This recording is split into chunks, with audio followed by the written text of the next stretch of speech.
Mayong hapon, adlaw karon nga Miyerkules, Abril 10, tuig 2019 dinhi sa Dakbayan sa Subo. Ako si Chare Cornel ug ani ang mga nag-unang balita sa Newsbeats.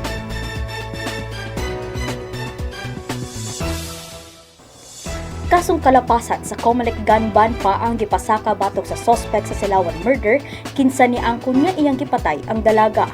Kinihuman nakuhaan siya og armas ato sa pagkasikop. Ania ang dugang detalye sa report ni Joyce Villaflor. Nadakpan kagahapon sa mga sakop sa Lapu-Lapu City Police Office ang laing sospek sa pagpatay kang Christine Silawan. Nasikop ang maong lalaki sud sa iyang panimalay ug nakuhaan kini usa ka kalibre 45 nga pistola. Gikumpirmar sa direktor sa Police Regional Office sa Central Visayas nga si Police Brigadier General Dibol Sinas nga niangko ng 43 anyos nga lalaki nga aduna siya partisipasyon sa krimen. Gipugngan pa sa kapulisan ang paghatag og dugang impormasyon mahitungod sa maong lalaki, lakip na ang pangalan niini. Sanglit makikalayon pa sila sa National Bureau of Investigation. Sa pakisusi sa kapulisan, nalakip ang maong dinakpan sa watchlist sa Lapu-Lapu City Police Office kinsa nalambigit sa ilegal nga drogas.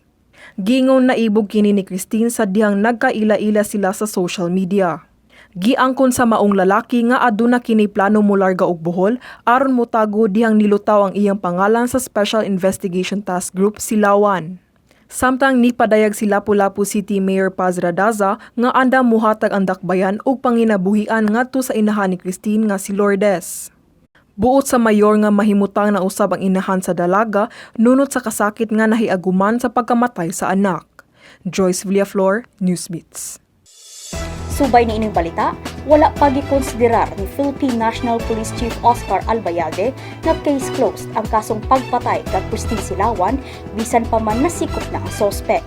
Matud ni Albayalde, kini tungod kay wala pa mapasakay og kasong pagpatay ang maong suspect.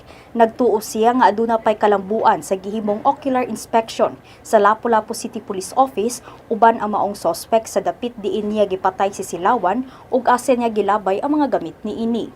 Dugang ni Albayalde nga mangunay siya pagpresentar sa suspect ngadto sa media ug mga adlaw sa buhatan sa PRO Central Visayas aron ipahibalusab unsa nga mga ebidensyang ilang nakuha batok sa dinakpan. Anaa karon sa probinsya sa Bohol ang PNP chief aron mosusi sa pagpangandam sa kapulisan alang sa umaabot nga piniliay karong Mayo. Sa laing balita, 1.8 milyones pesos nga balor sa gituang shabu ang nasakmit sa giilang driver sa self-confessed drug lord nga si Franz Sabalones. Nasikop sa mga operatiba sa Provincial Intelligence Branch o Provincial Drug Enforcement Unit si Gonzalo E. Chavez Abellana II sa panimalay niini sa Sitio Nunok, Barangay Tabunok, Dakbayan sa Talisay, kaganihang buntag. Nakuha gikan kang Abellana ang duha ka dagkong pakete o 15 ka medium pack sa gituang shabu. Niadtong Enero ning tuiga, napatay ang kani hitman ni Sabalones nga si Roed Cabrera atol sa buy-bust operation sa Barangay San Isidro, lungsod sa San Fernando. Sa pakisusi sa kapulisan, nalambigit si Cabrera sa ilegal nga drogas sa maong lungsod.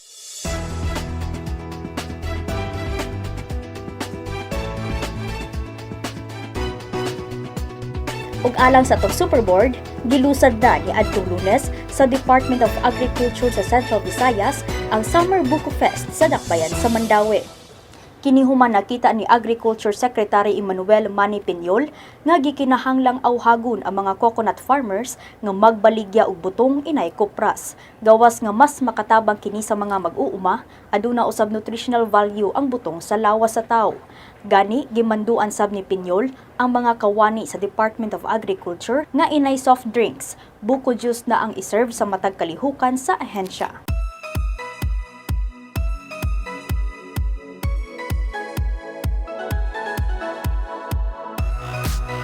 Ug alang sa latest showbiz chika, anya si Hershey Zaspa. Sunod-sunod nga pagsaway ang nadawat sa kapamilya star nga si Don Chang. Kini humad gibutyang ni China Filomeno ato sa interview sa Tonight with Boy Abunda nga gidaot siya ni Don ug Irene Ocampo. Sila si China ug Don kasamtang ang miyembro sa all-female group nga Girl Trends sa ABS-CBN noontime show nga It's Showtime. Kadhi kauban nila sa grupo si Erin. Dunga niini ang recent post si Don sa Instagram nga sama nga adunay gipanunggan. Alang sa mga netizens, tubag kini sa dancer-actress sa isyu nga iyang giatubang. Positivity despite negativity ang nahimong unod sa post ni ini. Sa comment section, nagbaha ang mga netizens nga disaway kang Don o gitawag siyang plastic, enggetera o backstabber. Apan, kung adunay mga disaway, aduna sa didepensa sa former PBB housemates o gitambagan si Don nga dili na lang tubayan ang mga nangdaot kaniya. Atol sa interview sa Tonight with Boy Abunda, gibutyag ni China nga okay na sila ni Don, apan wala na kini nakikstorya pa kang Irene. Hershey Zaspa, Newsbeats.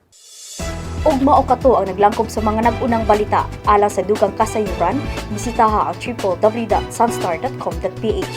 Subscribe sa among YouTube channel ug i-follow ang among social media accounts sa Twitter ug Facebook. Ako si Chari Coronel ug kini ang Newsbeats.